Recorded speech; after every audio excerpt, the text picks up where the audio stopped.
Kalau misalnya artis tanpa pengalaman, tanpa background pengalaman di politik, kemudian diterjunkan otomatis ke dalam satu kontestasi politik, ini artis-artis ini kita sebagai pemilih ya ngelihatnya. Mereka tuh dilatih dulu nggak sih? Masuk pengkaderan dulu nggak sih? Masuk sekolah partai dulu nggak sih? Beberapa partai juga memahami kondisi artis itu yang mungkin mereka tidak dapatkan informasi dan bagaimana merancang strategi pemenangan, bagaimana nanti ketika terpilih. Saya kira beberapa partai menyiapkan dengan baik gitu ya. Misalnya PDI Perjuangan, kalau kita lihat beberapa artis yang terpilih, misalnya Ibu Rike itu kan udah berpengalaman, mungkin sebagai incumbent 3 periode kali ya.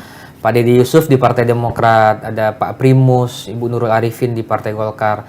Beberapa artis yang terpilih dan sudah beberapa kali menjabat, saya kira mereka partai menyiapkan mereka dengan baik.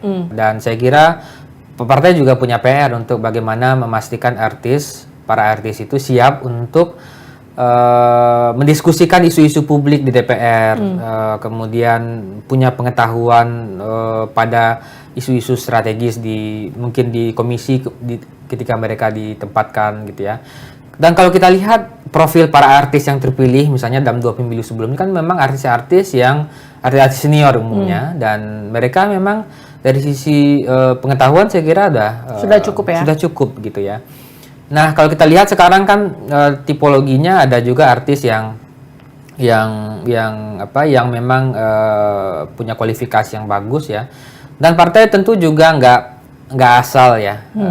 Partai mikirnya tentu pasti mikir secara strategik juga gitu ya. Mereka melihat bagaimana kemungkinan artis itu terpilih, bagaimana kompetitornya di dapil gitu ya. Saya kira partai menyiapkannya dengan baik.